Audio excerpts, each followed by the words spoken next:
बिस्मिल्लाहिर्रहमानिर्रहीम अल्हम्दुलिल्लाहि रब्बिल आलमीन वलाक़िबतु लिल्मुत्तक़ीन वस्सलातु वस्सलामु अला सय्यिदिल अंबिया'i वल मुरसलीन सय्यिदिना व हबीबिना व हबीबि रब्बिल आलमीन मुहम्मदिन व अला आलिहि व अस्हाबिहि व मन हदा बिहदीहि इला यौमिद्दीन। क़ाल अल्लाहु तबारक व तआला फ़ी किताबिहिल मजीद वल फ़ुरक़ानिल हमीद फ़अऊज़ु बिल्लाहि मिनश शैतानिर रजीम बिस्मिल्लाहिर रहमानिर रहीम या अय्युहल्लज़ीना आमनु दुख़ुलू फ़िस्सिल्मि काफ़्फ़ह वला तत्तबिउ खुतवातिश शैतान इन्नहु लकुम अदुव्वुम मुबीन। वक़ाल अन्नबिय्यु सल्लल्लाहु अलैहि वसल्लम ला मुसामरत फ़िल इस्लाम औ कमा क़ाल सल्लल्लाहु अलैहि वसल्लम। बिरादरान इस्लाम, शहर बीदर से ताल्लुक़ रखने वाले नौजवानान मिल्लत, पर्दानशीन ख़वातीन, माएँ और बहनें,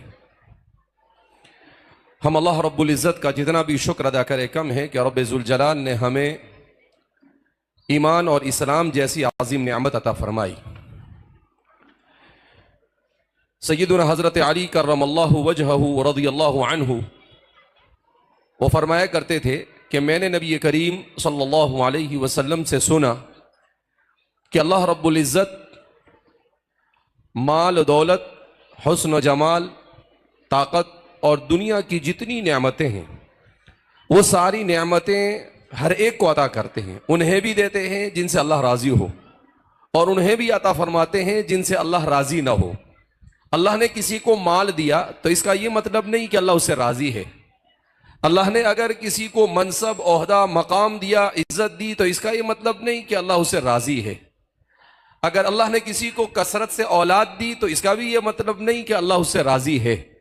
अगर अल्लाह ने किसी को इल्म दे दिया तो इसका भी ये मतलब नहीं कि अल्लाह उससे राज़ी है। गर्ज़े के जितनी नेमतें आप शुमार करो, उन सारी नेमतों में सय्यदुना हज़रत अली कर्रमल्लाहु वजहहु फरमाते हैं कि अल्लाह ईमान उन्हीं लोगों को अता फरमाता है जिनसे अल्लाह राज़ी होता है। जिनसे अल्लाह राज़ी नहीं, जिनको अल्लाह रब्बुल इज़्ज़त को जो लोग महबूब नहीं, अल्लाह उन्हें ईमान की नेमत से महरूम रखता है। अल्लाह का हम कितना शुक्र अदा करें जिस रब्बे करीम ने मुझे और आपको ईमान जैसी अजीम नेमत अता फरमाई। मगर बड़ा अफसोस का मकाम है कि आज असरी तालीम और जदीद टेक्नोलॉजी के जाल में हमारा नौजवान और हमारी नस्ल ऐसी फंसती चली जा रही है कि वो कौड़ियों के दाम ईमान को बेचने के लिए तैयार हो जाती है। मामूली से मामूली चीज़ों के लिए ईमान को बेचने के लिए तैयार हो जाती है। ईमान का बेचना खुदा की कसम दुनिया का सबसे घटिया सौदा है। इससे घटिया सौदा दुनिया में कोई नहीं हो सकता है। और इसका अंदाजा इंसान को कब होगा? जब वो अल्लाह के दरबार में हाजिर होगा, जब मरेगा, आंख बंद होगी, उसके बाद उसको एहसास होगा कि मैंने बड़ा गलत काम किया। लौ अन्ना लना कर्रतन फनकून मिनल मुहसिनीन, वो कहेगा ए काश मुझे दोबारा दुनिया में भेज दिया जाए, मैं बेहतरीन इंसान बनकर आऊंगा। मगर अल्लाह की तरफ से ऐलान होगा कि अब कोई चांस नहीं। विलादत से लेकर मौत तक चांस ही चांस था। हर मिनट, हर सेकंड, हर वक्त अल्लाह ने इंसान को चांस दिया। इंसान को दुनिया में हिदायत पर आने के लिए, सही रास्ते पर आने के लिए अल्लाह जितने चांस देता है, दुनिया में इतने चांस कहीं कभी किसी को नहीं मिलते। क्यों? इसलिए कि मौत अल्लाह के कब्जे कुदरत में है। अल्लाह जब चाहे मौत दे सकता है। अगर अल्लाह ने 50, 60, 70 साल जिंदगी दी तो आप उस 60, 70 साल जिंदगी में आप मिनट को शुमार करो, जितने मिनट हैं उतने चांस मिले आपको। इसलिए कि अल्लाह आपको कभी भी अपने पास बुला सकता था, मगर अल्लाह रब्बुल इज़्ज़त ने आपको मौका दिया। नुमली लहुम, अल्लाह फरमाते हैं हम मोहलत देते हैं। इंसान को कहते हैं कि चलो आज नहीं कल सुधर जाएगा, आज नहीं कल उसको समझ में आ जाएगा, आज नहीं कल वो हमारे तरफ लौट आएगा। कुरान करीम में अल्लाह कितने प्यारे अंदाज में बयान करता है, कुल इबादियल्लज़ीना असरफू अला अनफुसिहिम ला तक़नतू मिन रहमतिल्लाह, मेरे उन बंदों से कह दो जिन्होंने अपने ऊपर जुल्म किया है, अल्लाह की रहमत से ना उम्मीद ना हो। अल्लाहु अकबर। अल्लाह का खिताब देखो कैसे खिताब कर रहा है। कुल मोहम्मद अरबी सल्लल्लाहु अलैहि वसल्लम, आप कह दीजिए मेरे इबादी, मेरे उन बंदों से कह दो। क्या कह रहे हैं अल्लाह? मेरे उन बंदों से कह दो जिन्होंने अपनी जात पर ज्यादती की है, गुनाहों में जिंदगी गुजार रहे हैं, जलालत और गुमराही के साथ जिंदगी गुजार रही है, ला तक़नतू मिन रहमतिल्लाह, अल्लाह की रहमत से ना उम्मीद रहो। कहा अल्लाह के राह पर तौबा का दरवाजा खुला हुआ है। जब भी तुम कहोगे कि अल्लाह मैं हाजिर हूं, अल्लाह कहेगा लब्बे कि मेरे बंदे। इसीलिए रिवायतों में आता है कि एक आदमी ने 80 साल तक बुत की इबादत की, सनम सनम कहता रहा। एक मर्तबा गलती से उसकी जबान से निकल गया समद, तो फरमाते हैं अल्लाह ने कहा लब्बई के आब्दी। कहा गलती से भी निकला तब भी कहा कि अल्लाह। इसीलिए कहते हैं रहमत खुदा बहाना मीजोयत, अल्लाह की रहमत बहाना तलाश करती है कि बंदा कब अल्लाह की तरफ लपके।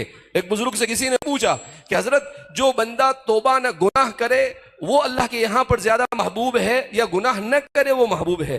तो बुजुर्ग ने बड़ा अच्छा सवाल किया साहिल से। आपने सवाल किया कि वो जो सवाल करने वाला था वो पहले जमाने में जो कपड़ा बनाते थे तो उसमें ताना और बाना इसको जोड़ते थे, यानी सीधा एक धागा होता था और एक, तो उस धागे को ताना और बाने को जोड़कर कपड़ा बनता था। तो उन्होंने सवाल किया कि आप जब कपड़ा बनाते हो अगर कोई धागा टूट जाता है तो क्या करते हो? कहा उस धागे को पकड़कर हम गांठ लगा देते हैं। कहा उसके बाद कपड़ा बनने तक मुसलसल उस पर नजर होती है। कहा ऐसे ही जो बंदा अल्लाह से टूटता है और टूटने के बाद जुड़ता है तो अल्लाह की निगाह हमेशा उसके ऊपर रहती है कि कहीं ये बंदा दोबारा टूट ना जाए। अल्लाहु अकबर। हमने अल्लाह की रहमत का अंदाजा नहीं लगाया, हम दुनिया की नियामतों में मस्त हो गए। जैसे हाथी मस्त हो जाता है, शराब पीने वाला मस्त हो जाता है। नियामतों की कदर, क्योंकि हमारे इर्द गिर्द नियामतों की रेल पे है। इतनी नियामतें अल्लाह ने अता फरमाई, व इन तउद्दू निअमतल्लाहि ला तुहसूहा, कि अगर अल्लाह की नियामतों को शुमार करना चाहो तो तुम शुमार नहीं कर सकते हो। तो इसलिए इन नियामतों की ज्यादती ने हमें क्या किया? अल्लाह की नाफरमानी पर आमदा कर दिया।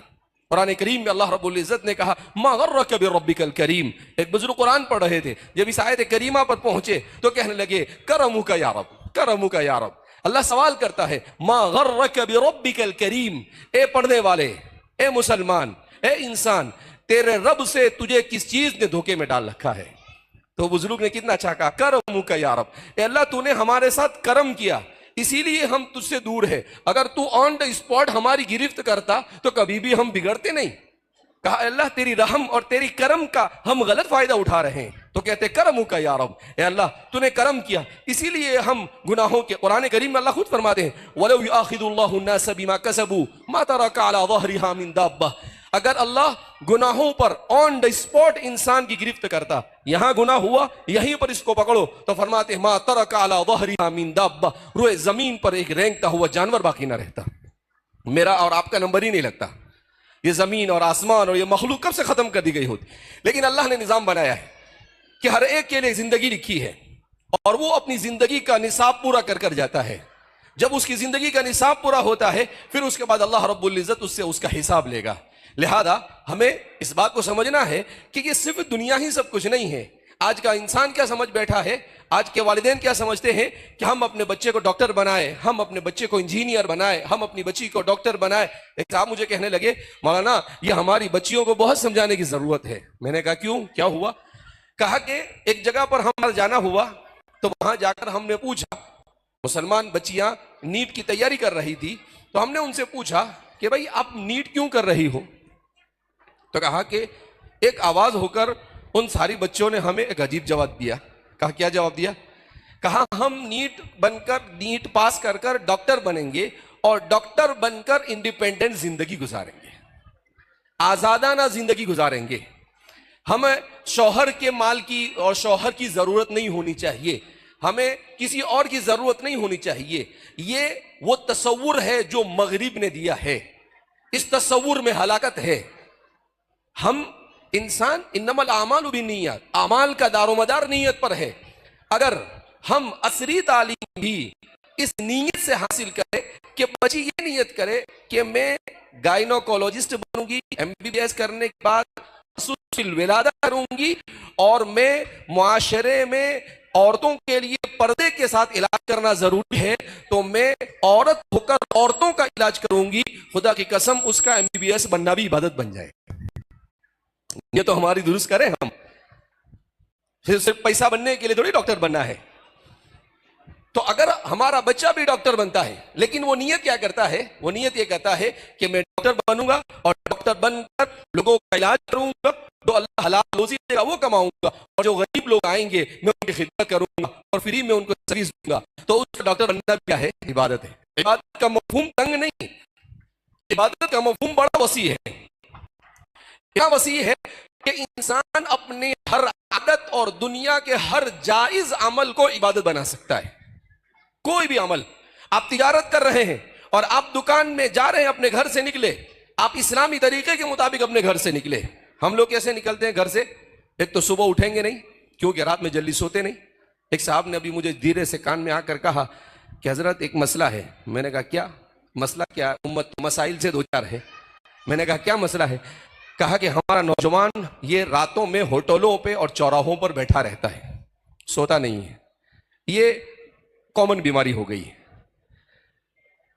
जबकि मुसलमान नौजवान उसकी आदत नहीं होनी चाहिए। इसीलिए मैंने हदीस पढ़ी, अल्लाह के रसूल सल्लल्लाहु अलैहि वसल्लम ने कहा मुसामरत फिल इस्लाम, इस्लाम में गपशप की कोई गुंजाइश नहीं।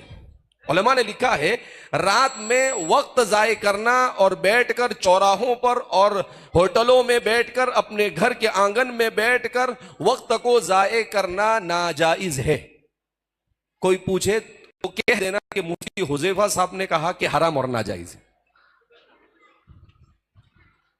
अगर आपको किसी को रोको और कोई बोले भाई किसने बोला, तो आप कह दें। और अजीब बात यह है कि अभी मैं कुछ दिनों पहले एक मजमून पढ़ रहा था, उस मजमून में लिखा था कि इंसान की जो बॉडी है, माशाल्लाह आपके बिदर को तो डॉक्टरों का हब कहा जाता है ना, तो इनको डॉक्टरों की लैंग्वेज में समझाते हैं। कहा इंसान की जो बॉडी है, ये बॉडी कैसे काम, ऐसा नहीं समझने का कि भाई डॉक्टर लोगों को सब मालूम, मौलाना लोगों को नहीं मालूम। जितना डॉक्टर को नहीं मालूम अल्हम्दुलिल्लाह उससे ज्यादा मौलाना लोग भी मालूमात रखते हैं। तो इंसान की बॉडी को अल्लाह ने कैसा बनाया है? इसके अंदर में एक बायोलॉजिकल वॉच होती है, यानी उसका सिस्टम अल्लाह ने ऐसा डेवलप किया है कि इंसान को ऐसा बनाया है कि उसके लिए सबसे बेहतरीन सोने का वक्त क्या है? कहा 9-10 बजे से लेकर 3 से 4 बजे तक का, 6 से 7 घंटे सबसे बेहतरीन वक्त है। ये वक्त इंसान की बॉडी को अल्लाह ने बनाया ही इसलिए कि इस वक्त में वो सोए। इस वक्त में क्या करे? वो सोए। अगर वो इस वक्त में नहीं सोता है तो वो अपनी फितरत और अपने नेचर और अपने बायोलॉजिकल सिस्टम के साथ क्या कर रहा है? खिलवाड़ कर रहा है। कहा फिर उसके बाद वो जहनी तनाव का शिकार होता है, वो मुख्तलिफ बीमारियों की आमाजगाह बन जाता है। अब हमारे माशरे पे आप नजर करो, जब उठने का वक्त है तहज्जुद के लिए, उस वक्त हमारा नौजवान जाके सोता है। 4 बजे के बाद सोना इंसान की सेहत के लिए मुजिर है, और सूरज के निकलने के बाद सोना तो इंतहाई मुजिर है। कुर्बान जाइए, मेरा और आपके आका सल्लल्लाहु अलैहि वसल्लम ने क्या जिंदगी गुजारने का तरीका बयान किया। साइंस को 1400 साल की बात समझ में आ रहा है, और मेरे और आपके आका सल्लल्लाहु अलैहि वसल्लम बता कर गए, नहीं सुबह में उठो, हुजूर ने फरमाया अल्लाहुम्मा बारिक ली उम्मती फी बुकूरिहिम, अल्लाह मेरी उम्मत की सुबह के वक्त में बरकत अता फरमा। हुजूर ने सुबह में फजर के वक्त और फजर के बाद सोने को पसंद नहीं किया, और पूरी उम्मत फजर ही नहीं पढ़ती है 90% तो, और जो फजर के लिए उठते भी है वो ऐसे फजर पढ़ते हैं जैसे अल्लाह पर एहसान कर रहे हो। जल्दी से फजर पढ़ेंगे, और फजर पढ़ेंगे, अभी तो इमाम साहब ने एक तरफ सलाम किया, दूसरी तरफ खुद ही सलाम फेर के चले जाएंगे और जाके घर पे क्या करेंगे? सो जाएंगे। कहा क्यों? रात में सोए। अबे किसने कहा रात में मरो? मजलिसबाजी से फुर्सत नहीं है। तो अगर हम अपनी जिंदगी को रसूलुल्लाह सल्लल्लाहु अलैहि वसल्लम के बताए हुए तरीके के मुताबिक गुजरेंगे, खुदा की कसम दुनिया और आखिरत की कामयाबी उसमें मुज़मर है। आज जो बीमारियां हमारे माशरे के अंदर में पनप रही है, इन बीमारियों की वजह क्या? हमारा लाइफ स्टाइल ये रसूलुल्लाह सल्लल्लाहु अलैहि वसल्लम का वाला लाइफ स्टाइल नहीं रहा। अभी हमारे एक दोस्त ने मुझे एक छोटी सी क्लिप भेजी, वो देख रहा था, तो एक चाइनीज बच्चा वो चाइनीज जबान में बोल रहा था और अरबी में उसका ट्रांसलेशन आ रहा था। उसमें लिखा कि बच्चे की तरबियत का आगाज दस्तरखान से होता है। क्या बता रहा था वो? बच्चे की तरबियत का आगाज कहां से होता है? दस्तरखान से। कहा कैसे? कहा कि अगर दस्तरखान पर माँ बाप ने बच्चे की सही तरबियत कर ली तो वो बच्चे की तरबियत आहिस्ता आहिस्ता वो खुद बेहतरीन इंसान बनेगा। और फिर उसने क्या बात लिखी? वो क्या कहता है? कहा कि दस्तरखान पर जब तक के घर के सारे अफराद मिलकर न बैठ जाए खाना शुरू नहीं करना चाहिए। ये किसकी सुन्नत है? रसूलुल्लाह सल्लल्लाहु अलैहि वसल्लम की सुन्नत है। आप सल्लल्लाहु अलैहि वसल्लम ने कहा कि एक जगह पर मिलजुल कर बैठकर खाना चाहिए। हम अलग अलग प्लेट में खाना निकाल कर खाना और टेबल पर बैठकर खाना, टेबल पर बैठकर खाने से भी बीमारियां होती है, जमीन पर बैठकर खाना। तो फरमाया कि कितनी छोटी छोटी सुन्नतों के अंदर में इंसान के फवाइद है।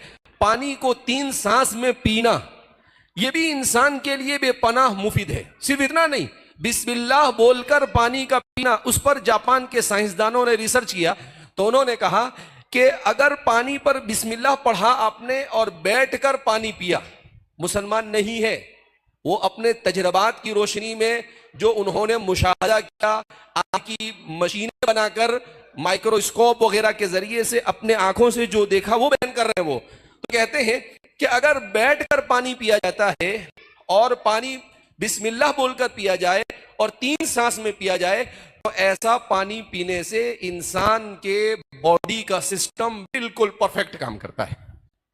और अगर उसी पानी को बगैर बिस्मिल्लाह के पिया जाए, खड़े होकर पिया जाए और उस पानी को इंसान 1 सांस के अंदर में पी जाए, कहा कि उससे इंसान को हलक की बीमारियां भी होती है, मैदे की बीमारियां भी होती है और इंसान के फेफड़े की बीमारियां होती है। कहने को तो छोटी सी सुन्नत है, मगर एक सुन्नत में, जब सुन्नत में इतने फवाइद है तो फराइज में कितने फवाइद होंगे। अभी इस वक्त दुनिया के अंदर में जो एक बीमारी कॉमन होने लगी, वो बीमारी क्या है कि इंसान के कमर में, बैक में तकलीफ होती है। बहुत सारे लोग इस बीमारी के अंदर में मुब्तला है, हर आदमी। तो अब अभी कुछ दिनों पहले हमारे दोस्त ने मुझे एक रिपोर्ट भेजी। उस रिपोर्ट में बताया कि कमर का दर्द कैसे खत्म का, कमर का दर्द खत्म करने के लिए जमीन पर इस तरीके से आदमी को झुकना चाहिए। जब मैंने उसको देखा तो खुदा की कसम रसूलुल्लाह सल्लल्लाहु अलैहि वसल्लम ने सजदा इसी तरीके से करने की तालीम दी। कहा आप उसी अंदाज में सजदा, अल्लाह के रसूल सल्लल्लाहु, हम सजदा भी करते हैं, रुकू भी करते हैं, मगर हमारा सजदा अल्लाह के रसूल जैसा नहीं होता है, हमारा अपनी स्टाइल का होता है। अल्लाह के रसूल सल्लल्लाहु अलैहि वसल्लम ने जो सजदा सिखाया, वो सजदा ऐसा कि हाथ जमीन पर होने चाहिए, ये भी अपने रान से जुदा होना चाहिए, ये हिस्सा यहां से जुदा होना चाहिए, खुलकर होना चाहिए, थोड़ा खींचकर होना चाहिए, और आदमी के नाक और पेशानी जमीन पर टिकी हुई होनी चाहिए। बिल्कुल उसी अंदाज में अमेरिका के रिसर्च करने वालों ने कहा कि अगर दिन में 10-20 मरतबा ऐसा करे तो इंसान का बैक का प्रॉब्लम खत्म हो जाता है। अल्लाह के रसूल के एक सुन्नत पर।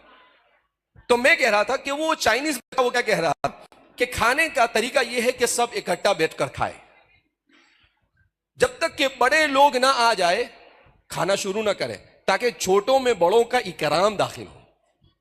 कौन बोल रहा है? एक चाइनीज बोल रहा है। उसके बाद उसने कहा कि जब खाने के लिए बैठे तो हर एक अपने अपने सामने से खाना खाए, एक दूसरे के सामने से छीना छपटी ना करे। उसके बाद वो कहता है जब खाने से फारिग हो जाए तो फारिग होने पर हर आदमी अपना बर्तन उठाकर और उसको उठाकर हर एक उसमें शरीक हो काम करने और फिर उसके बाद उसको रखे। उसने कहा कि अगर इस तरीके से खाने का सिस्टम घर के अंदर में डेवलप किया जाए, उससे क्या फायदा होगा? उससे एक तो घर में इज्तिमाइयत पैदा होगी, घर में इख्तिशार और इंतशार है वो नहीं बाकी रहेगा। दूसरा, छोटे और बड़ों में मोहब्बत पैदा होगी। और तीसरा, आदमी अपना हर काम खुद से करने का आदी बनेगा। अब आइए आप, रसूलुल्लाह सल्लल्लाहु अलैहि वसल्लम ने जो सुन्नत बयान की है, उन सुन्नतों में क्या बयान किया? हजरत अनस बिन मालिक रदियल्लाहु ताला अन्हु फरमाते हैं कि रसूलुल्लाह सल्लल्लाहु अलैहि वसल्लम हमारे घर पर तशरीफ लाए तो आप सल्लल्लाहु अलैहि वसल्लम खाने के लिए बैठे तो मेरा छोटा भाई था, वो भी आपके साथ खाने के लिए बैठ गया। तो आप सल्लल्लाहु अलैहि वसल्लम छोटे से थे, वो 2 साल का बच्चा था। तो आप सल्लल्लाहु अलैहि वसल्लम ने ये समझकर ये तो 2 साल का बच्चा है, इसको क्या है, छोड़ दो, नहीं। आप सल्लल्लाहु अलैहि वसल्लम ने उससे कहा बेटा कुल बिस्मिल्लाह, पहले बिस्मिल्लाह पढ़ो फिर खाना खाओ। कुल मिम्मा यलीक, जो अपने सामने है उसे खाओ। वो छोटा सा बच्चा था तो इधर उधर हाथ पकाया नहीं, अपने सामने वाला खाओ। तो आप सल्लल्लाहु अलैहि वसल्लम ने उसे खाने के उन्हीं चीजों को आज चाइना के साइंसदान ये कह रहे हैं कि ये चीज इंसानी मुआशरे में अखलाक और आदाब को डेवलप करने के लिए बहुत जरूरी है। इसीलिए हकीम उल उम्मत मुजद्दिद मिल्लत हज़रत थानवी रहमतुल्लाह अलैह फरमाते हैं, जिस जमाने में भी दुनिया की बातिल कोई ताकत भी अगर वो तरक्की करेगी तो वो मुसलमानों के उसूल को लेकर ही तरक्की करेगी। हमने अपने आदाब, अपने अखलाक और अतवार को छोड़ा, तो जो हमारे आदाब, अखलाक और अतवार को इख्तियार करेगा, अल्लाह उसे रियासत और सियासत की कुर्सी पर बिठा देगा। उनके अंदर मेहनत, वक्त की पाबंदी। एक मरतबा मेरा चाइना जाना हुआ, मैंने रास्ते में किसी एक आदमी को भी मोबाइल इस्तेमाल करते हुए नहीं देखा। एक फैक्ट्री में हम गए, वहां पर हमारे किचन के लिए कुछ सामान देखना था, तो मैंने देखा एक भी आदमी के पास मोबाइल नहीं। हर आदमी उसको जो काम सौंपा गया है अपने काम के अंदर में मस्त और मगन है। कोई बिल्कुल पूरी तरकीज के साथ, पूरी तवज्जो के साथ हर एक अपने अपने काम के अंदर में मशगूल है। कोई किसी के साथ बातचीत भी नहीं करता है, उनके ऊपर कोई सुपरवाइजर भी नहीं है। तो जब ये चीजें, कोई कौम ऐसे ही तरक्की नहीं करती है, अल्लाह रब्बुल इज्जत ने निजाम बनाया है। जब कोई कौम मेहनत करती है, फिक्र करती है, अपने अखलाक और अतवार को सुधारती है, तो फिर अल्लाह रब्बुल इज्जत उसे दुनिया की क़ियादत और सियादत अता करते हैं। इसलिए जरूरत इस बात की है कि खुद हम अपने दीन को समझें, अपने दीन की तालीमात पर अमल करें। इस्लाम वही दीन है जो अखलाक से दुनिया में फैला है। इस्लाम अखलाक से फैला है दुनिया में। इस्लाम दुनिया में तलवार के जोर पर नहीं फैला है। जो लोग ये प्रोपेगेंडा करते हैं वो इस्लाम की तारीख से वाकिफ नहीं, या तो वाकिफ है मगर झूठ फैलाने का काम कर रहे हैं। अल्लाह के रसूल सल्लल्लाहु हजरत मौलाना अबुल कलाम आज़ाद साहब मरहूम ने अपनी किताब के अंदर में बड़ी अजीब बात लिखी है। हजरत ने लिखा, मैंने रसूलुल्लाह सल्लल्लाहु अलैहि वसल्लम की जिंदगी में लड़ी गई तमाम जंगों में मुसलमानों के और मुसलमानों के मद्दे मुकाबिल जो लोग कत्ल किए गए, जो शहीद हुए, जो मारे गए, उनका जब मैंने शुमार किया तो मदीना आने के बाद 10 साल में 1000 से भी कम लोग मारे गए। तो फरमाया ये दुनिया का वाहिद इनकलाब ऐसा है जो इतनी कम जानों के जिया के बाद दुनिया के अंदर में इनकलाब बर्पा हुआ। वरना आप देखो दुनिया के अंदर में यूरोप ने जो इनकलाब बर्पा किया, हिरोशिमा और नागासाकी के अंदर में लाखों इंसानों को मौत के घाट उतार दिया गया। आज भी वहां पर अपाहज लोग पैदा होते हैं। दुनिया के खित्तों का मुताला करो। अमेरिका ने जब अमेरिका को आबाद किया, क्रिस्टोफर कोलंबस ने नई दुनिया की दरियाफ्त के नाम पर, तो रेड इंडियंस, ऐसा कहा जाता है कि तकरीबन 11 मिलियन, 1 करोड़ से ज्यादा रेड इंडियंस लोगों को मौत के घाट उतार दिया गया, जबकि वो वहां के असल बाशिंदे थे। तो दुनिया के तमाम इनकलाब के पीछे आपको खून नजर आएगा, मगर एक इनकलाब ऐसा है, इनकलाब मोहम्मदी, जिसके पीछे सिर्फ और सिर्फ आपको इखलास, मोहब्बत और अखलाक नजर आएंगे। उसके अलावा कुछ नजर नहीं आएगा। क्यों? कि मेरे आका रहमतुल लिल आलमीन थे। आप पूरी दुनिया के लिए रहमत बनकर आए और आपने अल्लाह अकबर जो जिंदगी गुजारी। अभी बंगलोर के अंदर में एक सीरत का एग्जीबिशन हुआ, वहां पर हमारा जाना हुआ। तो हजरत मौलाना खालिद बेग साहब नदवी दामद बरकातहुम, वो उन्होंने बड़ा अच्छा कॉन्सेप्ट किया। मुसलमानों को अलग अलग जगह पर इस तरह का करना चाहिए कि आप सल्लल्लाहु अलैहि वसल्लम का हुजरे मुबारका कैसा था, तो वैसा ही बनाया कि आपका हुजरा इतनी साइज का था, आपका पलंग ऐसा था, आपका गद्दा ऐसा था, आपके जमाने की मस्जिद कैसी थी, आप किन किन चीजों को खाते थे, उन सारी चीजों को वहां पर उसके मॉड्यूल बनाए थे, बिल्कुल वैसे ही जैसे थे। हजरत मौलाना खालिद बेग साहब फरमाते हैं कि एक वाइट अमेरिकन या यूरोपियन आदमी जो किसी कंपनी का ओनर था, वो हमारे एक दोस्त उसको लेकर आए। तो वो एथिस्ट था, यानी अल्लाह को नहीं मानता था। कहा जब वो आया और उसने अल्लाह के रसूल सल्लल्लाहु अलैहि वसल्लम के हुजरे मुबारका को देखा तो उसकी आंखों से आंसू आ गए और कहने लगा, दुनिया में इतना अजीम इनकलाब बर्पा करने वाला इंसान इतनी सादगी के साथ जिंदगी गुजार कर गया। फिर कहा वो अल्लाह के रसूल सल्लल्लाहु अलैहि वसल्लम के जमाने की मस्जिद नबवी कैसी थी, उसका मॉड्यूल बनाया था। कहा जब वो वहां पर आया तो वो आपे से बाहर हो गया और वो हमसे कहने लगा, अगर इजाजत हो तो आप लोग जैसे नमाज पढ़ते हो मैं यहां पर नमाज पढ़ लूं, मेरा दिल ये करता है कि मैं नमाज पढ़ूं। ये अल्लाह के रसूल की जिंदगी को इस जमाने में इस अंदाज में फरमाते हैं कि ऐसे बड़े बड़े वुज़रा आए, उन्होंने जब देखा सब लोग अल्लाह के रसूल के हुजरे मुबारक को जो हमने बनाया था उसमें जब गए, रोज मैं भी जब वहां पर पहुंचा तो मेरी आंखों से भी आंसू आ गए। तो अल्लाह के रसूल सल्लल्लाहु अलैहि वसल्लम की सीरत को पढ़ा ही नहीं हमने, हम सिर्फ एहसास कमतरी में मुब्तला है। इसलिए हम असली तालीम हासिल कर रहे हैं, मगर असली तालीम के हासिल करने का क्या मतलब है? हम सब कुछ दुनिया के लिए अपना बेच देंगे, अपने अपने अखलाक को भी बेच देंगे, अतवार को भी बेच देंगे, अपने दीन को भी बेच देंगे? नहीं। अगर आप इस्लामी अक़दार के साथ डॉक्टर बनेंगे, खुदा की कसम इंसानी मुआशरे में आपसे बेहतर कोई डॉक्टर नहीं हो सकता है। आप इख्तियार तो करें इस्लामी अखलाक और अतवार को, फिर देखो दुनिया के अंदर में लोग कैसे हैं। इसलिए कि लोगों के दिल पैसों से और ताकत से नहीं जीते जाते, दिलों को जीतना अखलाक से होता है। अच्छी बात बोलो, अच्छे अखलाक से पेश आओ, तो अच्छे से नफरत करने वाले के दिल में भी मोहब्बत पैदा होती है। इसीलिए हकीमुल उम्मत मुजद्दिद मिल्लत हज़रत थानवी रहमतुल्लाह अलैह फरमाते हैं कि जिस जमाने में मुसलमानों के खिलाफ नफरत फैलाई जा रही हो, उस जमाने में मुसलमानों को दो काम करने चाहिए। एक तो ये कि मुसलमानों को अपने अखलाक को सुधारना चाहिए और खुद इतने बेहतरीन अखलाक इख्तियार करने चाहिए जो इस्लाम ने बयान किए हैं कि किसी को तकलीफ न पहुंचाए। और दूसरा, इस्लाम के महासिन को और इस्लाम की खूबियों को लोगों के सामने बयान करना चाहिए। कहा खुद ब खुद नफरत कफूर हो जाएगी। लिहाजा जरूरत इस बात की है कि हम जमा होते हैं। माशाअल्लाह हमारी इतनी सारी बड़ी तादाद में माएँ और बहनें आई। आज सबसे बड़ी जिम्मेदारी हमारी नस्लों की तरबियत की अगर किसी के कांधे पर है तो हमारी माँ और बहनों के ऊपर है। अगर हमारी माएँ और बहनें अपनी जिंदगी के अंदर में इस्लामी अखलाक और अक़दार को जगह देती है, ये दुनिया मरने से पहले जन्नत बन जाएगी। ये दुनिया ही में जन्नत बन जाएगी।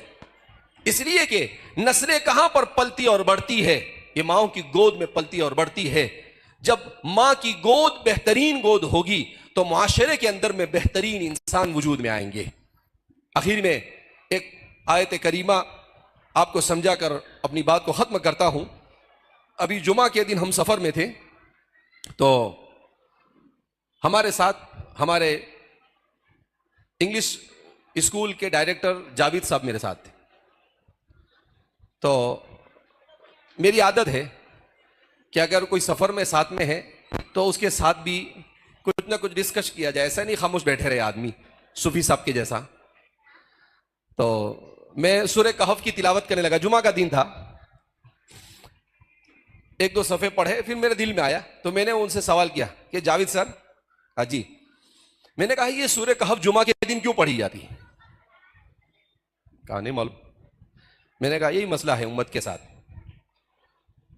90% तो पढ़ते नहीं, और जो 10% पढ़ते हैं वो सिर्फ तोते की तरह पढ़ लेते हैं। मगर अल्लाह क्यों परवाह, अल्लाह के रसूल ने क्यों उसके पढ़ने को कहा कि जो शख्स सूरह कहफ को जुमा के दिन पढ़ेगा, अगली जुमा तक अगर फितने दज्जाल भी आएगा तो अल्लाह उसकी हिफाजत फरमाएगा। आज पढ़ते नहीं हम लोग। पहले तो अच्छा खासा माहौल भी था, लेकिन अब वो माहौल भी नहीं था। क्यों? इसलिए कि मोबाइल ने हमारी सारी इबादतों को खत्म कर दिया। कुरान पढ़ना खत्म, नमाज खत्म, पता नहीं कितनी ऐसी इबादतें जो लोग अच्छे अच्छे लोग करते थे, मोबाइल के चक्कर में वो उससे दूर हो गए। बहरहाल, तो मैंने कहा कि इस सूरत में इंसान जितने फितनों से दो चार हो सकता है, उन तमाम के तमाम फितनों की निशानदेही की गई। दुनिया में इंसान को सबसे पहला फितना ईमान और कुफ्र का फितना है। अल्लाह ने फियतुन आमनु बिरब्बिहिम वज़िदनाहुम हुदा अस्हाब कहफ के जरिए से उसको बयान किया। और फिर उसके बाद दूसरा फितना फितना माल है, वज़रिब लहुम मसला रजुलैन के जरिए से अल्लाह ने उसको बयान किया एक रुकू में। तीसरा फितना फितना दुनिया है, वज़रिब लहुम मसला हयात दुनिया कहकर उसको बयान किया। चौथा फितना फितना इब्लीस है, हजरत आदम अलैहिस्सलाम के किस्से को बयान कर इब्लीस के फितने को बयान किया। पांचवा फितना इल्म का फितना है, हजरत खिज़र और हजरत मूसा के वाक़े के जरिए से उसे बयान किया। और छठा फितना रियासत सियासत ताकत का फितना है, वयसअलूनका अन दिल करनैन कहकर उसको बयान किया गया। उन्होंने कहा सारे को बयान किया, और हर फितने को बयान कर कर उसका एक सैंपल बताया, उसका एक एक सैंपल के माजी में अगर किसी ने कुफ्र किया तो उसका क्या अंजाम हुआ, और अगर किसी ने ईमान को बचाया तो उसका क्या अंजाम हुआ। अगर किसी को माल मिला, उस माल का उसके ऊपर गलत रिएक्शन हुआ, जैसा हमारे जमाने में है कि अगर थोड़ा सा माल आ जाए तो हजरत भारी भरकम गाड़ी में घूमेंगे और किसी पे नजर उठा के भी नहीं देखेंगे। एटीट्यूड इतना आ जाता है, ऐसा समझता है कि जैसे अना रब्बुकुमुल आला, कि मैं ही सबसे भारी। नहीं, वला तमशी फिल अर्दि मरहा, इन्नका लन तखरिकल अर्द वलन तबलुगल जिबाल तूला। कुरान कहता है जमीन पर अकड़ कर मत चल, न तो जमीन को फाड़ सकता है न पहाड़ की बुलंदी को पहुंच सकता है। कैसे तोड़ता है इंसान के घमंड को कुरान। क्या कहता है, ला तमशी फिल अर्दि मरहा, क्या करके चलता है तो नुतफे से बना हुआ और एक झटके में मर जाएगा अल्लाह जब चाहेगा तो। और जमीन पर अकड़ के चलता है अल्लाह, ला तमशी फिल अर्दि मरहा इन्नका लन तखरिकल अर्द, तो जमीन को फाड़ नहीं सकता और पहाड़ की बुलंदी को पहुंच नहीं सकता है। और किस चीज का एटीट्यूड और कैसा तकब्बुर तेरे दिमाग के अंदर में भरा हुआ है। हज़रत लुकमान हकीम ने भी अपने बेटे को जब नसीहत की तो ये कहा, वला तुसअ्खिर लिन्नासी वला तमशी फिल अर्दि मरहा, नहीं लोगों के सामने अपने गाल मत फुलाओ। अल्लाहु अकबर। पर्सनैलिटी डेवलपमेंट, जिसका दुनिया में बड़ा चर्चा है कि इंसान की पर्सनैलिटी और इंसान की जात मुअस्सिर होनी चाहिए। इंसान की पर्सनैलिटी कैसी होनी चाहिए, इंसान को अपना सर कैसे रखना, अपना गाल फुलाना कि नहीं फुलाना, अपना पांव कहां इस्तेमाल करना, अपना हाथ कहां इस्तेमाल करना, अपनी आंखों को कैसे इस्तेमाल करना, अपनी जबान को कैसे इस्तेमाल करना, अपनी सोच को कैसे इस्तेमाल करना, इसके सही उसूल अगर किसी ने बयान किए तो अल्लाह की किताब ने बयान किए। उसके अलावा आपको कहीं नहीं मिलेंगे उसके उसूल। ये लोग जो बयान करते हैं ये सिर्फ ऐसे ही इमोशनल लोगों को करने के लिए, वरना जो सही माने में कुरान ने बयान किया वो कोई नहीं बयान कर सकता है। बहरहाल, तो मैंने फिर उसके बाद उनको समझाना शुरू किया। मैंने कहा सबसे पहला जो फितना है वो कौन सा फितना बयान किया, फितना ईमान और कुफ्र। एक जमाने में हुआ ये कि एक जालिम बादशाह, उसने ये तय किया कि मेरी पूरी रियासत के अंदर में मैं बुत परस्ती करता हूं, लिहाजा बुत परस्ती होना चाहिए, दूसरा कोई भी नहीं होना चाहिए। अब क्या करें, उस वक्त तो दुनिया बड़ी छोटी थी। तो उसने क्या किया, बड़ा सा मेला लगा बुलाया और कहा, सबको कहा इसमें हाजिर हो जाओ, कोई भी अगर इसमें गैर हाजिर रहा तो हम उसके साथ निपटेंगे। और फिर उसने जो भी अपना सिस्टम बनाया था कि वो देखता था कि भाई कौन आकर बुत के सामने झुकता है और कौन नहीं झुकता है, पूरा सिस्टम उसने बनाया। अब सारे लोग आए, कुछ नौजवान भी आए। ये कुछ नौजवान ऐसे थे जो अलग अलग जगह पर रहते थे, मगर उनके दिल में ईमान की चिंगारी थी। वो आए तो सही, उस मेले तक पहुंचे, मजबूर थे, मगर आने के बाद वो अंदर नहीं गए। बाहर ही एक दरख्त के नीचे एक आकर बैठ गया, दूसरा आकर बैठा, एक दूसरे को पहचानते नहीं, 3 4 5 6 7, तो 7 8 ये जमा हो गए, कोई एक दूसरे को पहचानता नहीं। अब इंसान को अल्लाह ने इंसान बनाया ना, इंसान उनसीयत से बना है, तो वो धीरे से एक दूसरे से पूछता है, खैरियत है? तो दूसरा जी अल्हम्दुलिल्लाह। आपका नाम? तो नाम वाम कहता है। उसके बाद कहता है, जाते नहीं अंदर, अपने को सब पसंद वसंद नहीं है? कहा अच्छा, अपने को भी नहीं पसंद है। तो वो तीसरा सुनता है, कहा अच्छा मुझे भी नहीं पसंद है। फिर चौथा सुनता है, करे तो अपने जैसे तीनों, वो भी धीरे से करीब आता है, बोले मेरे को भी ये पसंद नहीं है। पांचवा सुनता है, कहा मुझे भी ये पसंद नहीं। ऐसा करके ये 7 जमा हो जाते, तो थोड़ा सा उनको इत्मीनान होता है कि चलो 1 नशुद 2 शुद 3 शुद 4 शुद 5 शुद इतने सारे हो गए, तो खुश हो गए वो। अब वो आपस में मशवरा करने लगे कि अपने ईमान को कैसे बचाना। तो उन्होंने ये तय किया कि अपने क्या करें, यहां से चले जाए और किसी पहाड़ में, किसी गुफा के अंदर में जाकर पनाहगुज़ीर हो जाए। उनमें से एक जानता था कि पहाड़ में, करीब में पहाड़ में कोई गुफा है, हम वहां पर चले जाते हैं। तो वो आहिस्ता से वहां से निकले सब, और निकल कर जाने लगे।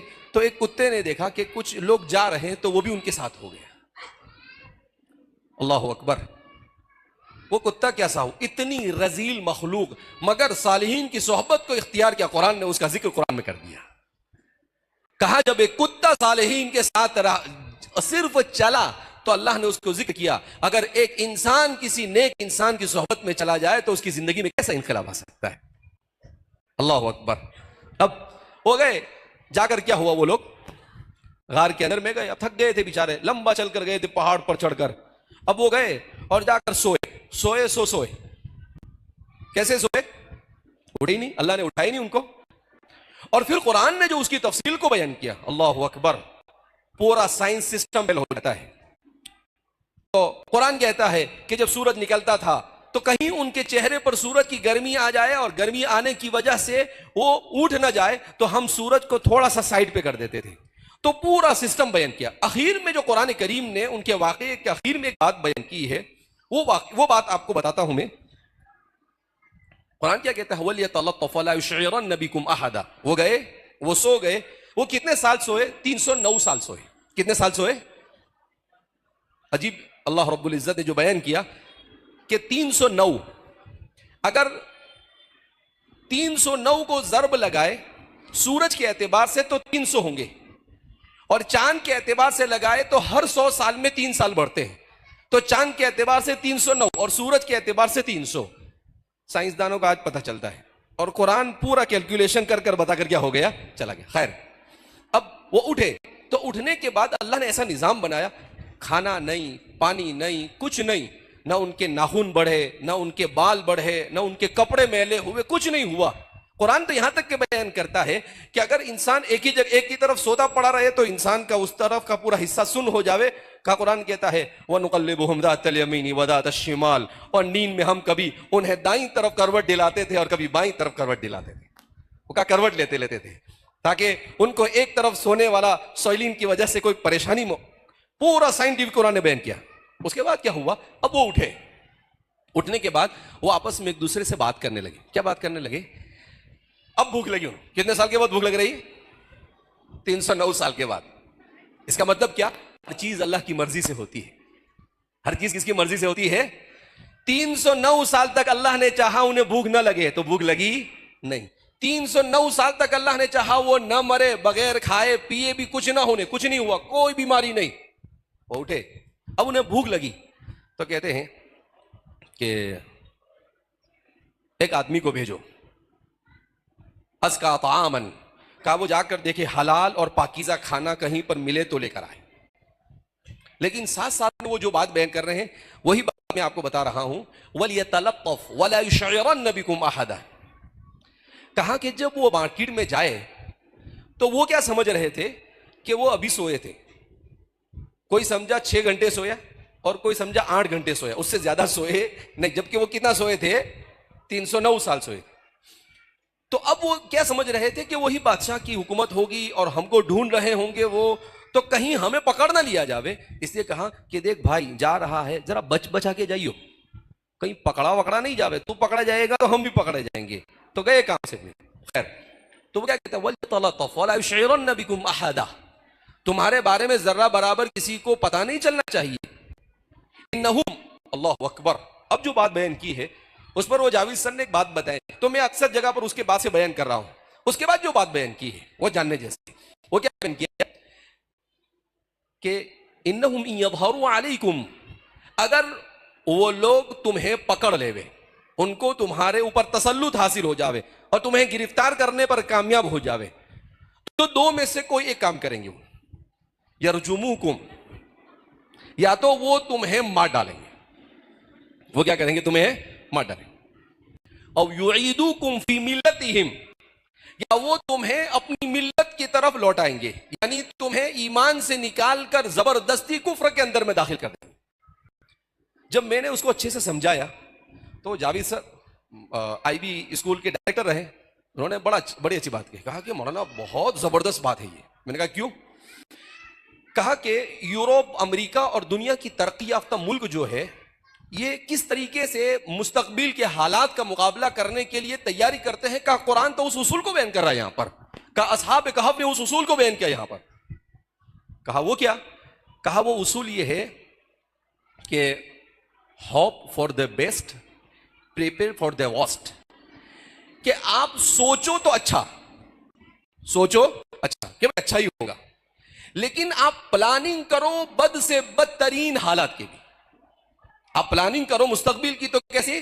बद से बदतरीन, कि अगर दुनिया के हालात ऐसे हो जाए, जंग। कहा कि यूरोप के कौम और अमेरिका की कौम क्या करती है, कुछ लोगों को तैयार करती है, वो हमें बताए कि अगर दुनिया में जंग हो गई, तीसरी जंग हो गई और दुनिया में खाना पीना नहीं मिला, दुनिया में रहने की जगह नहीं मिली, क्या हुआ तो क्या करेंगे? तो कहा प्रिपेयर फॉर द वर्स्ट, बद से बदतर हालात में कैसे हमें निमटना का उसकी वो लोग क्या करते हैं? तैयारी करते हैं।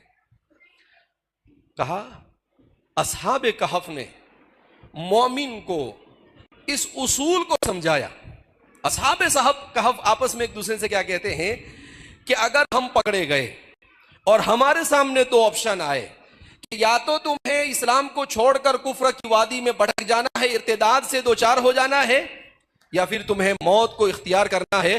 कहा हम ईमान का सौदा नहीं करेंगे, हम मौत को तरजीह देंगे, मगर अपने ईमान का सौदा हरगिज नहीं करने वाले। इसको कहते हैं कि सोचा तो अच्छा, मगर प्लानिंग किसके लिए की कि अगर मरने की बारी आए तो अल्लाह के दीन पर अपनी जान को भी कुर्बान कर देंगे। कहा इस जमाने में उम्मत को इस चीज को समझने की जरूरत है कि हम सोचे अच्छा, लेकिन प्लानिंग बद से बदतर हालात के अंदर में हमें किस तरीके से अपने और अपनी नस्लों के ईमान की हिफाजत करनी है, इसके बारे में हमें सोचना चाहिए। हम अपने घरों में अपने दीन को कैसे जिंदा करें, हम अपने मोहल्लों में इस्लाम को कैसे जिंदा करें, हम खुद अपने वजूद में इस्लाम को कैसे जिंदा करें, इन सब चीजों पर और फिक्र करने की जरूरत है। हम अपने बच्चों को मोबाइलों के हवाले ना करें, हम अपने बच्चों को कार्टून के हवाले ना करें, हम अपने बच्चों को इन चीजों के हवाले। वही चाइनीज बच्चे के एक और क्लिप में सुन रहा था, उसने बताया कि इस वक्त दुनिया में जो बच्चे कुनजहन होते हैं, उसके कुनजहन होने के असबाब बता रहा है। खुदा की कसम सारे वो असबाब है जो इस्लाम ने बयान किए। कहा पहला सबब क्या है? कहा रात में जल्दी न सोना। दूसरा सबब क्या है? कहा अपना वक्त मोबाइल के ऊपर बर्बाद करना, गेम और कार्टून देखते रहना। तीसरा सबब क्या है? कहा जरूरत से ज्यादा बेकार किस्म की चीजें खाना। चौथा सबब क्या है? कहा ये सॉफ्ट ड्रिंक वगैरह पीने और आइसक्रीम वगैरह कसरत से खाने की आदत डालना, फास्ट फूड वगैरह खाने की आदत डालना। कहा ये वो असबाब है। अब जाहिर सी बात है, हमारा दीन तो हमें कहता है कि हम जब भी खाना खाए तो ऐसा खाना खाए जो खाना हमारी सेहत के लिए मुफीद हो। अल्लाह के रसूल सल्लल्लाहु अलैहि वसल्लम कद्दू को पसंद करते थे। साइंस ये कहती है कि सब्जी में कद्दू को सैयदुल खजरवा कहा जाता है, यानी तमाम सब्जियों का सरदार। उससे बेहतर इंसान के डाइजेस्ट सिस्टम के लिए कुछ नहीं हो सकता है। हुजूर ने शहद को पसंद किया, हुजूर ने कलुंजी को पसंद किया, हुजूर ने जैतून को पसंद किया। और आज हम लोग और हमारा बच्चे किसको पसंद करते हैं? हमको वेफर चाहिए, बर्गर चाहिए, फिर हमारे बच्चे बर्गर खा के बर्गर जैसे हो जाते हैं। तो जाहिर सी बात है कि नहीं, हमें अपने बच्चों को सेहतमंद खाना खिलाना, उनकी सोच और उनकी फिक्र को अच्छा करना, उनके बारे में उन्हें अबद से बदतर हालात के लिए तैयार करना, ये वालिदैन की और मुआशरे में उलमा की, टीचरों की और सोशल वर्कर की और हर एक की जिम्मेदारी है कि हम सब मिलकर एक मुस्बत सोच और मुस्बत प्लानिंग के जरिए अपने मुआशरे के अंदर में अच्छी तब्दीली लाने की कोशिश करें। लिहाजा हम जमा हुए हैं, भीड़ भाड़ का जमा होना यह कमाल नहीं, लेकिन जो बात कही जाए उसे दिल के कानों से सुनकर उस पर अमल करना यह कामयाबी है। वरना ऐसे कहा कि भाई इतना 1000 लोग जमा, तो क्या हुआ? जन्नत का टिकट मिल गया? कोई जन्नत का टिकट विकट नहीं मिला। नहीं, इस पर अमल करें इंसान के। नहीं, जिंदगी गुजारेंगे तो कैसे गुजारेंगे? रसूलुल्लाह सल्लल्लाहु अलैहि वसल्लम के तरीके के मुताबिक। मैं हमारे नौजवानों को, हमारे माश, हम साफ सफाई के साथ नहीं रहते। हुजूर ने कहा अन्नज़ाफ़तु शत्रुल ईमान। आज देखो हमारे गली कूचों में, मोहल्ले में कितनी गंदगी, कोई किसी को फिक्र नहीं। हम रास्तों में चलते हैं, लोगों को तकलीफ पहुंचाते हैं। अल्लाह के रसूल सल्लल्लाहु अलैहि वसल्लम ने रास्ता चलने के आदाब भी सिखाए। हुजूर ने कहा जब रास्ते पर चलो तो ऐसे चलो कि आपके चलने से किसी को तकलीफ ना हो। अब देखिए हम कहीं भी उठाकर गाड़ी पार्किंग कर देते हैं। शेखुल इस्लाम हज़रत मौलाना तकी उस्मानी साहब ने जिक्र फिक्र के अंदर में ट्रैफिक और इस्लाम के नाम से एक मजमून लिखा, उसमें लिखा है कि ऐसी जगह पर गाड़ी खड़ी करना जहां पर लोगों को तकलीफ हो रही हो, शरीयत में हराम और नाजायज है, क्योंकि आप लोगों को तकलीफ पहुंचा रहे हो। गाड़ी ऐसे चलाना जिससे लोगों को तकलीफ पहुंचे, यह भी नाजायज और हराम। जिस तरफ चलना चाहिए वहां पर चले, आप रॉन्ग साइड पर गाड़ी लेकर जा रहे हैं, यह भी नाजायज। तो हमारी शरीयत ने सिर्फ नमाज रोजा बयान किया हो और शराब को हराम करना नहीं, इंसानी मुआशरे को जो भी तकलीफ पहुंचाने वाली चीजें हों, तमाम के तमाम चीजों से हमारी शरीयत ने क्या किया है? मना किया। इसीलिए मैंने कुरान की आयत पढ़ी, उदखुलू फिस्सिल्मि काफ़ा, इस्लाम में पूरे पूरे तौर पर दाखिल हो जाओ। बाज लोग दाढ़ी रखेंगे, नमाज पढ़ेंगे, सब इस्लामी, मगर तिजारत करेंगे तो धोखा देंगे। नहीं, क्यों भाई? जब आपने इस्लाम को जाहिरी तौर पर इख्तियार किया है तो आपके अखलाक में भी इस्लाम होना चाहिए। तो खैर, अपनी जिंदगी के हर मोड़ पर इस्लाम, और इसका आगाज हमारी माएँ और बहनें कर सकती है। अपनी औलाद की सही तरबियत करें, वो सीखे कि तरबियत करने का तरीका क्या हो। हमारे उलमा को कुछ ऐसी औरतें जो अच्छा बोलना जानती हो, औरतों में वर्कशॉप करना चाहिए कि इस्लाम में तरबियत के उसूल क्या है। तो अपने यहां औलाद के आने से पहले तरबियत के उसूल हमें सीखने चाहिए, ताकि हम अपने बच्चों की सही तरबियत कर सके। खैर, अल्लाह रब्बुल इज़्ज़त ने हम सबको यहाँ पर जमा होने की तौफीक मरहमत फरमाई और अल्लाह रब्बुल इज़्ज़त ने मुझे कुछ टूटा फूटा कहने की तौफीक मरहमत फरमाई। अल्लाह जज़ाए खैर अता फरमाए। हमारे मुफ्ती गुलाम यज़दानी साहब दामत बरकातुहुम को, मौलाना अब्दुल जब्बार साहब दामत बरकातुहुम को, जो हमारे वालिद साहब के पुराने दोस्तों में से हैं, जैसा कि हज़रत ने अभी मुझे बताया। बहरहाल अल्लाह रब्बुल इज़्ज़त इन सबको जज़ाए खैर अता फरमाए और हम दुआ करते हैं कि बीदर जिस तरीके से असरी तालीम के मुख्तलिफ इदारों का मरकज़ है, वैसे ही वो बेहतरीन मुसलमानों के नमूने का मरकज भी होना चाहिए कि अगर सबसे अच्छा मुसलमान हिंदुस्तान में कहां देखना हो तो बीदर में जाकर देखो। उसके लिए वैसे मेहनत करनी पड़ेगी। मुश्किलें नेस्त के आसान नशबत, दुनिया में सब आसान होता है लेकिन उसके लिए हिम्मत और इरादा करना पड़ता है। बहरहाल अल्लाह रब्बुल इज़्ज़त हम सबको असरी तालीम के सिलसिले में एक बात कहकर अपनी बात को खत्म करूं। मेरे वालिद साहब नव्वरल्लाहु मक़दहु व बर्रदल्लाहु मस्जअहु वस्कनहु बुहबूहत जिनानिही फरमाया करते थे, मुसलमान डॉक्टर बने, इंजीनियर बने, कलेक्टर बने, मगर वो सबसे पहले सच्चा और पक्का मुसलमान बने। और सच्चा और पक्का मुसलमान बनने के लिए मुसलमानों के अपने तालीमी इदारे होने चाहिए। मैं कहता हूं केजी से लेकर पीजी तक, मगर ये बात जहन में रखे, सिर्फ इस्लामी और मुसलमान स्कूल और कॉलेज का टाइटल लगाने से नहीं चलेगा, बल्कि उसमें इस्लामी तशख़्ख़ुर, इस्लामी अक़दार और इस्लाम की तालीमात को जितना हो सके इम्प्लीमेंट करने की कोशिश हो, तब जाकर वो कहा जाएगा कि भाई वो मुसलमानों का स्कूल या इस्लामी स्कूल है। वरना खाली ऐसे ही आप 1 घंटा आपने पढ़ा दिया और मौलाना आए नहीं आए, पढ़ाए नहीं पढ़ाए, और क्या इस्लामी स्कूल स्कूल नहीं कहेंगे। आज जगह पर तफसील के साथ मैंने बताया भी उसे। बहरहाल अब मैं मजीद वक्त न लेते हुए आप सब हज़रात का ममनून और मशकूर हूँ और दुआ करते हैं कि अल्लाह रब्बुल इज़्ज़त हमें अपनी मर्जियात वाले रास्ते पर चलने की तौफीक मरहमत फरमाए, हमारे अपने और अपनी नस्लों के ईमान की हिफाजत के लिए फिक्रमंद होने की तौफीक मरहमत फरमाए, हर किस्म की ज़लालत और गुमराही से अल्लाह हमारी हिफाजत फरमाए, अल्लाह हम सब से राज़ी हो जाए, ऐसे अमल की तौफीक मरहमत फरमाए। व आखिर दावाना अल्हम्दुलिल्लाहि रब्बिल आलमीन।